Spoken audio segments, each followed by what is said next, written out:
What's up everyone, Bartoli's Hideout Gaming here, and today I'll be showing you my review of Tomb Raider 4, 5 and 6 Remastered.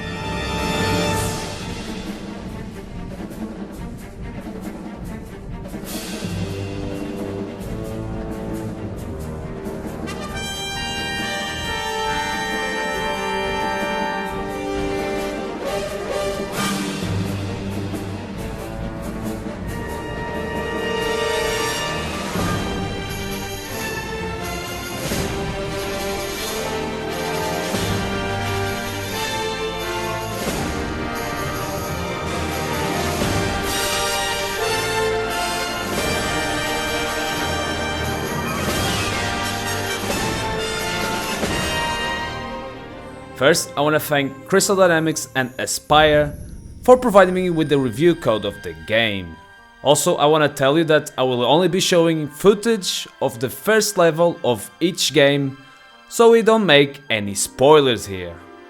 But actually, you can spoil me by clicking that like button and subscribing to the channel if you haven't already. These games are amazing and I cannot wait for you guys to play them. As soon as you boot the game, you are taken to this beautiful, remade menus of Tomb Raider 4, 5 and 6, where you can have a glimpse of how these games will look like. Beautiful pieces of art. However, for Tomb Raider The Angel of Darkness, the menu kinda looks the same. I don't know what was I expecting, but I thought AOD main menu would look a bit different. Probably a bit more artistic, I don't know. But I guess that would probably make a lot of purists angry, so it was the right move from Aspire. The FMVs of these games look exactly the same as the original games, not even a bit upscaled, which I guess it's fine, but again, seeing that Aspire has done a tremendous job with the first trilogy, I was expecting they could go a bit beyond. But they actually reprogressed, as in the first trilogy. At least you could see that they tried to upscale these FMVs a bit. Okay, let's have a look at the remasters of Tomb Raider 4 and 5 first, because they're the games from the PS1 generation, and then we'll have a look at the Tomb Raider The Angel of Darkness, which is originally from the PS2 generation. Do you think AOD is fixed? Do you think that this game is finally playable for everyone? Let's find out. First, let me tell you that even though these are the 4th and 5th game in the series, you can definitely start your Tomb Raider adventure here. I wouldn't recommend, but if you just bought these games and haven't played any of the previous ones, then start with Tomb Raider 4. Tomb Raider Chronicles is kinda like the continuation of Tomb Raider 4, so you wanna play The Last Revelation first. Once you press new game, you have the option to choose the bonus level called the Times Exclusive, which I recommend playing only once you beat the main game. Graphics in these two games are absolutely stunning, from the character models to the environments, to the water, to the extra little leaves added that make the experience so much richer and better. Just look at both character models for Lara and Van Croy. They are crispier than ever and I absolutely love them. Gameplay runs at 60 frames per second and it is a pleasure to experience my childhood reliving these amazing places in high quality. The places are brighter and environments are beautiful. You can choose again from tank controls or modern controls as in the first trilogy of remasters, and again I strongly recommend the tank controls because it was the way that the developers wanted you to play these games. Nothing wrong with that. If you're playing these games for the first time, then maybe give modern controls a go. Gameplay and combat is pretty much the same as the older games, but Tomb Raider 4 and 5 is a bit more complete. These remasters contain a variety of quality of life improvements, some seen in the first trilogy of remasters, like the boss health bars, ammo counter, trophies and achievements, but the developers added some more features like a cutscene skipper and some new animations. Overall, these games are not hard, but they can be a little bit challenging and will require a lot of patience. You can get lost quite easily, but in my opinion, This is the beauty of these games. Finding out what needs to be done, whether that's crafting some items to go further in the level, or simply finding the right passage after trying for so long, will give you this incredible feeling of achievement that no other game can give.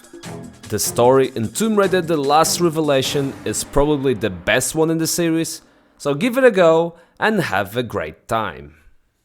And that takes us straight to Tomb Raider: The Angel of Darkness. Let me tell you first that this game is loved by a lot of people, however, it is also hated by the majority of the fans.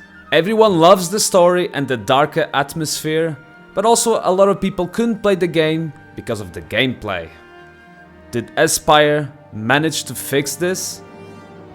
Let's find out. You start the game and the first thing I did was moving around to see if something has changed on the tank controls. These were very bad back in 2003 when the game came out, so surely they fixed it, right? No. The tank controls are still as bad as I remember, but no problems, we still have the modern controls, and that's exactly what I did. I immediately changed the controls to modern controls, and to be honest, I was pleasantly surprised by it. It looked like these controls should have been in the game when it launched back in 2003, and that we missed a great game because of this. With these modern controls, there was no more hitting the walls, no more stupid jumps that would take you to a stupid death, and no more of that robotic movement that we saw in the original game. Lara's movements are so much smoother, which makes the experience much better. But is it good enough? In my opinion, new players will eventually get used to it and start enjoying the game as it is, but it will take some time. Graphics are pretty much the same as in the Steam version of the game, with obvious change to character models. Lara looks incredibly beautiful and the model is very consistent with the ones seen in the 5 previous remasters. However, not all characters have been given the same love. As you can see, there are a lot of NPCs that look exactly the same as in the original game, and that's a bit disappointing. Not sure if Aspyr ran out of time or simply chose to go down this route because of timing and money. Furthermore, as hinted in the trailers, Aspyr restored a lot of cat content from this game, and I must say, I am blown away by it. I'm not gonna show you a lot, so don't worry, no spoilers here, but I guess I can show you this part on the training level, where you can see that this door is open, and that was not a thing on the original game. Combat is still the same, shooting and kicking ass, exactly like in the original game. At some point it will be different, cause you'll play as Curtis, where you'll be able to play with the new weapon. Overall, my take on this game is that this remaster did a competent work that will preserve the Angel of Darkness as it never was before, and I'm super happy about it. It is a perfect remastered? Not at all. Is there room for improvement? Absolutely. Is it the best way to play this game? For sure. And don't forget, we know that Aspyr listens to the fans, so if we come up with constructive criticism, I'm sure they will perfect whatever needs to be perfected. And that's it guys, that's my thoughts on Tomb Raider 4, 5 and 6 Remastered. I cannot wait for you guys to play them, and I wanna know all about it. Tell me your experience with this game. Did you enjoy it? Do you think these remasters are good? And if not, what would you change? Let me know in the comment section below, and if you enjoyed this video, please hit the like button and subscribe to the channel if you haven't already. BARTOLI's Hideout signing out. Thanks very much for watching, stay safe, and until our next adventure. Peace.